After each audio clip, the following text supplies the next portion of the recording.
zahájit druhou část naší dopolední sekce. Teď pan profesor si sedne a teďka přijde zase příspěvek z Bratislavy. Přijde sem paní doktorka Ludmila Hrčková, která pracuje v Centru vědecko-technických informací v Bratislavě, také na Lamajské cestě, jako pan inženýr Kreviar, který zahajoval tuto sekci ráno. Paní doktorka pracuje v odboru elektronických informačních zdrojů a je vedoucí oddělení pro hodnocení publikační činnosti. A koordinuje činnosti spojené se získáváním a zpřístupňováním elektronických zdrojů.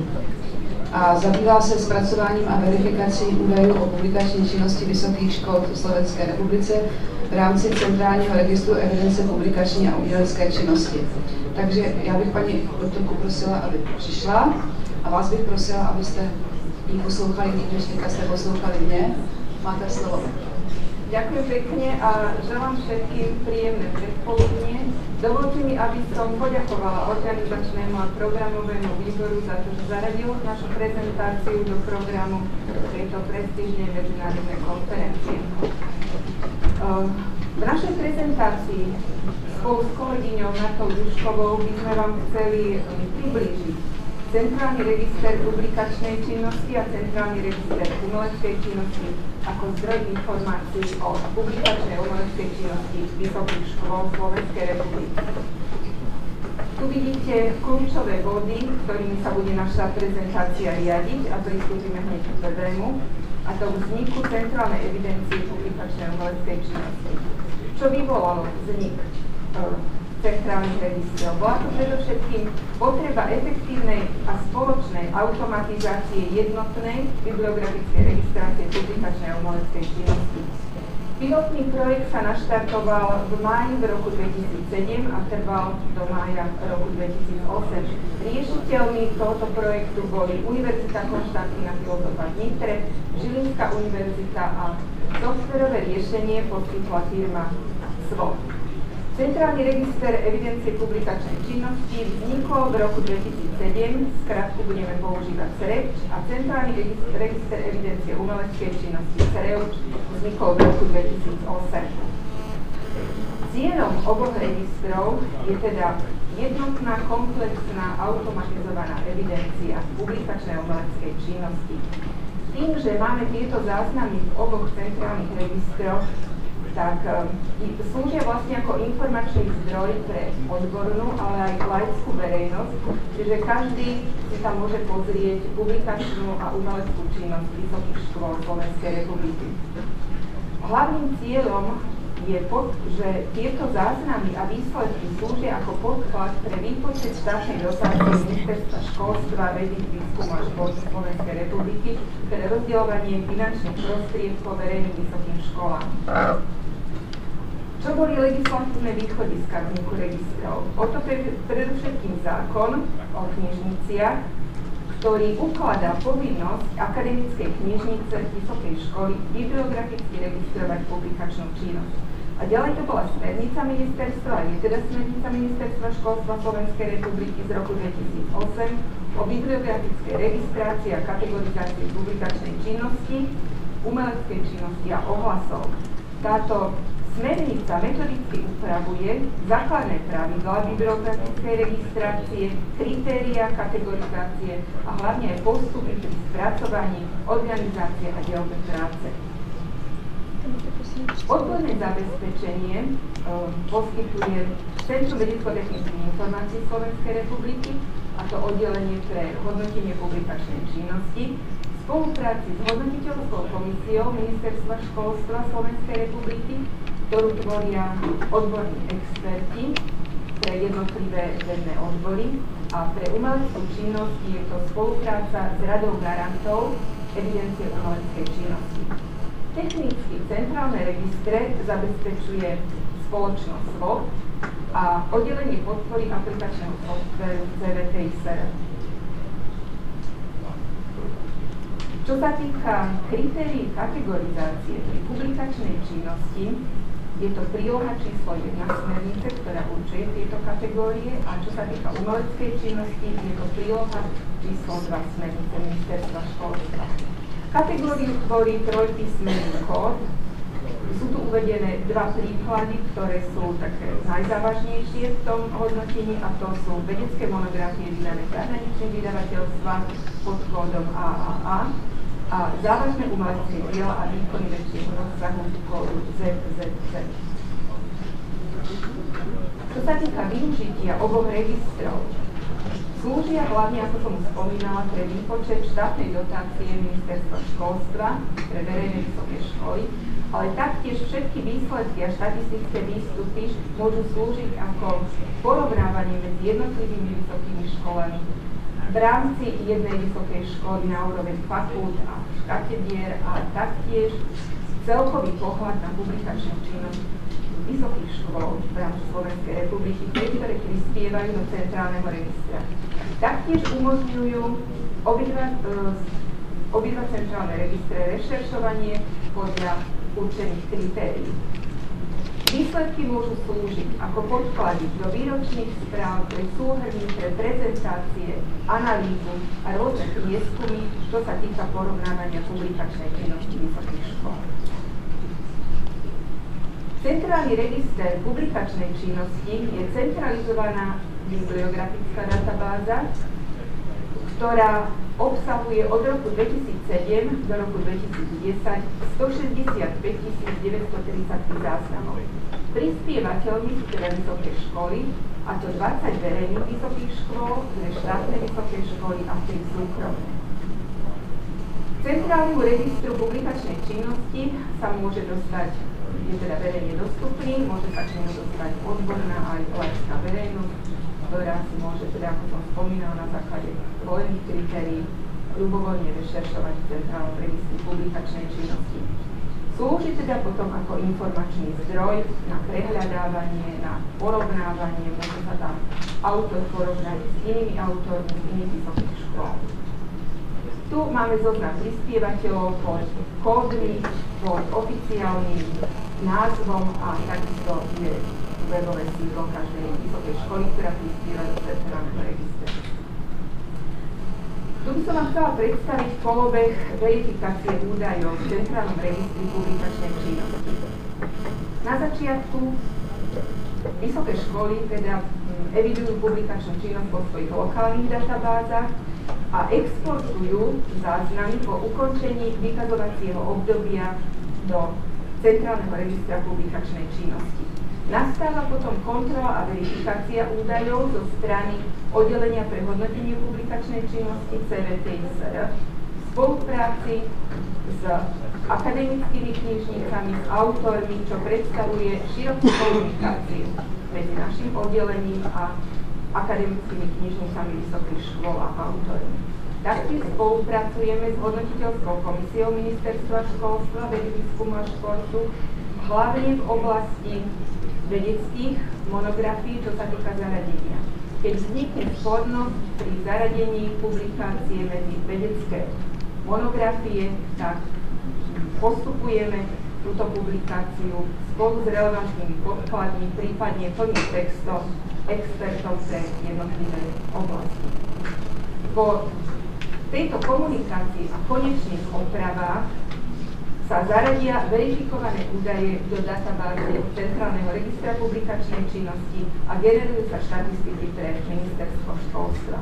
Nasleduje otvorenie nového vykazovacieho obdobia a celý ten kolobeh naštartuje znovu. Teraz by som poprosila kolegyňu Martu Duškovú, aby vás previedla praktickými ukážkami Centrálneho registra publikačnej činnosti. Ďakujem za slovo. Takže mojou úlohou je v stručnosti vám približiť do pár screenshotov do Centrálneho registra evidencie publikačnej činnosti. Takže na tomto snímku môžete vidieť vstupnú obrazovku do CREPČu. Hore máme novinky, kde oznamujeme jednotlivé správy počas vykazovacieho obdobia. Ďalej je tu vyhľadávanie záznamov. Ďalšou položkou je upload súborov, kde vysoké školy nahrávajú súbory s podkladmi relevantných strán. Ďalej je tu link na Centrálny register evidencie umeleckej činnosti, Máme tu taktiež fórum, ktoré sa venuje problematike Threads a Threads, prípadným problémom a nejasnostiam. Ďalej sú tu výstupy evidencie publikačnej činnosti za všetky vykazovacie obdobia spoločne a pre jednotlivé vysoké školy zvlášť. Ďalšou sekciou je vyhradená sekcia, tzv. Spoločná globálna, čiže pre celú komunitu prispievateľov CREČ. A tou predposlednou sekciou je sekcia vyhradená pre komisiu hodnotiteľov, kde má prístup len, do ktorej majú prístup len hodnotiteľia tejto komisie. Ďalej tu vidíme ešte teda vyhradené sekcie jednotlivých vysokých škôl, usporiadané podľa ich kódov a názvov škôl, cez ktoré vysoké školy vstupujú do tohto rozhrania. Takto vyzerá jednoduché vyhľadávanie v centrálnom registri. Zadáme teda vyhľadávací výraz do hľadaného pola. Môžeme vyhľadávať prostredníctvom frázy, ľubovoľného slova, všetkých slov alebo logického výrazu. Tu máme screenshot na rozšírené vyhľadávanie v centrálnom registri. Tu môžeme vyhľadávať naraz v 3 poliach. A môžeme teda vyhľadávať podľa názvu zdrojového dokumentu, predmetového lesa, autora, ISBN, ISSN a podobne, všetky údaje, ktoré vidíte. Ak teda vyhľadáme napríklad slovo energetika, objaví sa nám vpravo register, ktorý nám poskytne nápovedy na názvy publikácií, ktoré pod týmto názvom sú v registri evidované. A ďalej tu máme ešte fondy. Vo fondoch sa nachádzajú roztriedené fondy za jednotlivé vysoké školy, čiže môžeme vyhľadať jednak podľa registra, ktorý nás navedie na kľúčové slovo, alebo v samostatných fondoch vysokých škôl.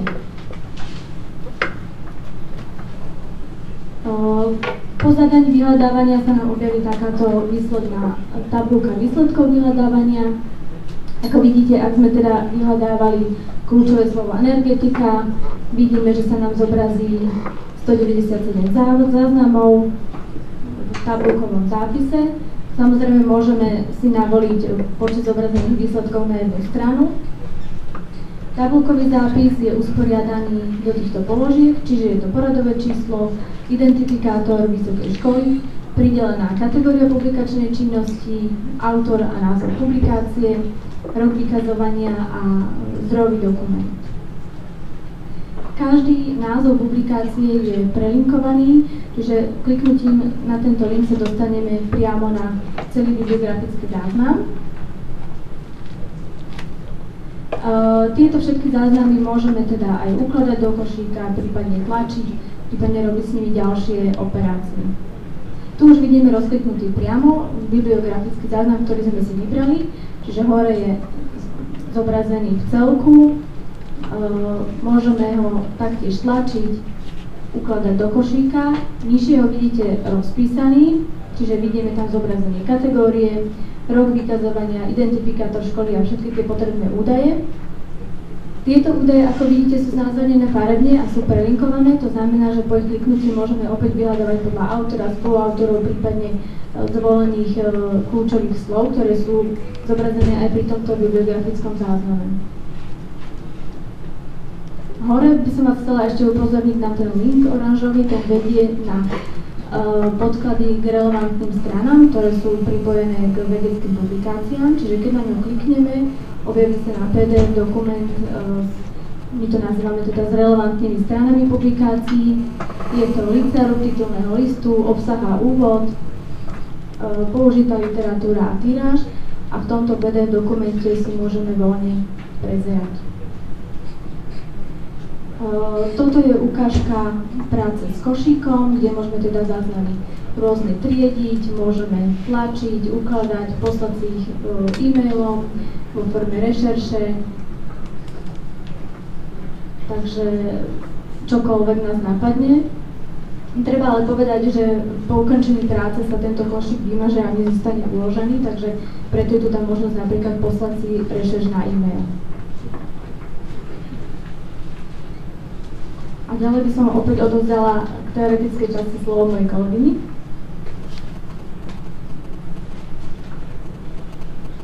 Centrálny register publikačnej činnosti je centralizovaná umeleckej činnosti, je taktiež centralizovaná bibliografická databáza, ktorá od roku 2008 do roku 2010 obsahuje 8845 záznamov. Prispievateľmi sú všetky vysoké školy, ktoré vykazujú na svojej pôde umeleckú činnosť, teda svojich pracovníkov. Databáza CREUČ nie je zatiaľ verejne dostupná, ale chceme, aby bola v budúcnosti prístupná verejnosti, aby sa dalo nie voľne vyhľadávať a rešeršovať. Zatiaľ je prístupná len pre autorov a pre radu garantov evidencie umeleckej činnosti a zodpovedných pracovníkov CVTISR. Opäť je tu ukážka toho kolobehu údajov v Centrálnom registri umeleckej činnosti a verifikácia, a to je od vkladania záznamov. Tu je rozdiel od Centrálneho registra publikačnej činnosti, pretože tu umelecké výstupy si vkladajú sami autori online. Po uzatvorení vykazovacieho obdobia nastáva kontrola a verifikácia údajov radou garantov evidencie umeleckej činnosti, ktorí opravujú, preraďujú do kategórií, prípadne vymažú niektoré umelecké výstupy, záznamy umeleckých výstupov a po týchto konečných opravách nastáva opäť zaradenie verifikovaných údajov do databázy CREUČ, vygenerovanie štatistík pre potreby ministerstva školstva, otvorenie nového vykazovacieho obdobia a aktualizácia katalógu podujatia inštitúcií, v ktorých pracujú autori pri vkladaní umeleckých výstupov do Centrálneho registra. Opäť by som poprosila kolegyňu o pár praktických ukážok. Takže na tejto vstupnej obrazovke vidíte vstup do registra, ktorý vidia aj autory. Čiže cez toto webové rozhranie vstúpi autor pomocou svojich prihlasovacích údajov do webového rozhrania, prihlási sa. V prípade, že autor vstupuje prvýkrát, klikne napravo a zaregistruje sa. V prípade, že zabudol svoje prihlasovacie údaje, klikne vpravo. Na tomto snímku vidíme ukážku katalógu podujatí, ktorý sa aktualizuje pre každý rok. Je utriedený podľa tých jednotlivých odborov umeleckej činnosti a predstavuje teda akýsi zoznam, v ktorom vidíme názov podujatia, miesto konania, krajinu konania a príslušnú kategóriu umeleckého výstupu. Na tomto screenshote vidíme samotný formulár, ktorý vypisujú autory online a ním teda registrujú svoj umelecký výstup. Čiže zvolia druh umeleckého výstupu, názov, teda autora, názov podujatia v rámci katalógu, kategóriu publikačnej činnosti, potom ďalšie údaje, ako napríklad odkaz na internetový zdroj, prípadne dokumentáciu realizácie tohto umeleckého výstupu. V prípade, že tento umelecký výstup má spoluautorov, tak autor zadá aj svojich spolupracovníkov. A toto je už ukážka priamo uložených záznamov evidencie umeleckej činnosti v Centrálnom registri umeleckej činnosti. To zobrazenie je vlastne totožné so zobrazením v Centrálnom registri publikačnej činnosti. Vidíme teda jednoduchý zoznam, vidíme, že aktuálne tam je 4360 záznamov. Opäť tabulkové zobrazenie podľa identifikátora, kategórie umeleckého výstupu, autora, názvu podujatia alebo inštitúcie a plus je tam okienko editácie, kde autor edituje svoj záznam. Opäť môžeme regulovať, koľko výsledkov vyhľadávania chceme mať zobrazených na jednu stranu. Výsledky môžeme pri vyhľadávaní filtrovať podľa kategórie umeleckého výstupu, podľa mena autora a taktiež podľa jednotlivých vysokých škôl. Takže opäť dávam ti Ľudmila slovo. Ďakujem. Čo sa týka ďalších možností využitia oboch registrov, tak tieto možnosti mapuje spracovaná analytická štúdia hodnotenie potenciálu vedeckých pracovísk v oblasti výskumu, vývoja a transfera technológií s využitím Centrálneho registra evidencie publikačnej činnosti, ktorý je aktivitou 1.1 v rámci národného projektu Národná infraštruktúra pre podporu transferu technológií na Slovensku, v skratke NIT-SK. Chceli by sme, aby ďalší rozvoj bol podporovaný týmto národným projektom a aktivitou 1.1. Možnosťami centrálnych registrov sú rôzne výstupy a štatistiky pre potrebu manažmentu finančných prostriedkov pre vysoké školy, podkladom do výročných správ, mapovanie vedecko-výskumnej a odbornej činnosti vysokých škôl v Slovenskej republike. Po ukončení istého obdobia, najmenej 5 rokov vykazovania, budú sa môcť tieto údaje využiť pri predkladaní projektov a pri hodnotení týchto projektov. Prax ukázala, že rôzne problémy, ktoré máme pri kategorizácii publikačnej činnosti, pri kontrole záznamov v oboch registroch, je nutnosť novelizácie smernice Ministerstva školstva z roku 2008. Teraz momentálne pripravujeme a spracovávame všetky pripomienky, ktoré máme zo strany vysokých škôl a spracovateľov, evidencie publikačnej činnosti a CVTISR by chcel do konca roka 2011 predložiť vlastne spracovaný materiál s pripomienkami pre novelizáciu tejto smernice. Definovanie nových požiadaviek v centrálnych registroch nám dáva je takým podkladom pre rozšírenie funkcionalít v oboch registroch. Je to hlavne zaradenie, prípadne evidencia citačných ohlasov na publikácii v centrálnom registri celej šírke retrospektívy. Je to rozdelenie podľa vedných odborov, rozdelenie časopisov na vedecké časopisy, odborné časopisy, taktiež zjednotenie istých kritérií, ktoré má akreditačná komisia pri akreditačných konaniach vysokých škôl. Čo sa týka výstupov, výsledkov, všetko, čo nám doteraz centrálne registre poskytujú, dokázali vlastne opodstatnenosť vzniku oboch centrálnych registrov. To, aby sme mohli mapovať, ale v širšom spektre výsledky vedeckej činnosti je potreba zapojenia aj ďalších inštitúcií do centrálneho registra publikačnej a umeleckej činnosti, nielen vysokých škôl, ale aj výskumných a vedeckých pracovísk Slovenskej republiky.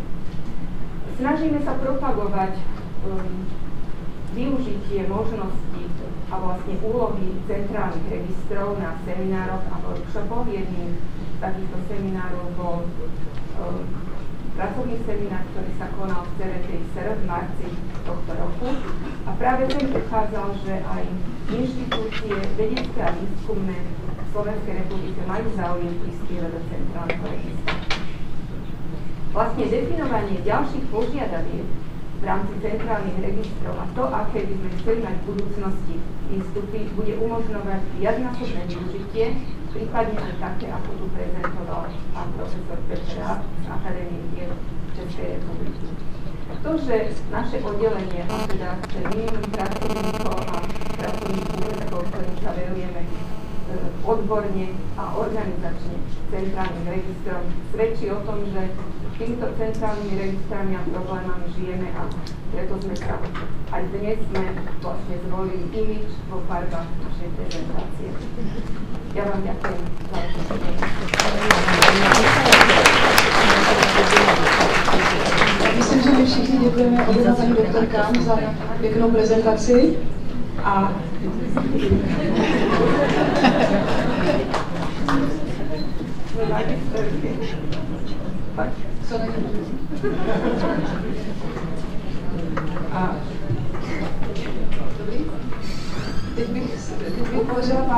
teď bych vyzvala k pár otázkám. První se hlásí paní doktorka Bratková z UISTu. Dobrý den, Bratková. Univerzita Karlova, máte krásný systém, budeme se těšit, až ho budeme vidět, ale já mám teď související otázku.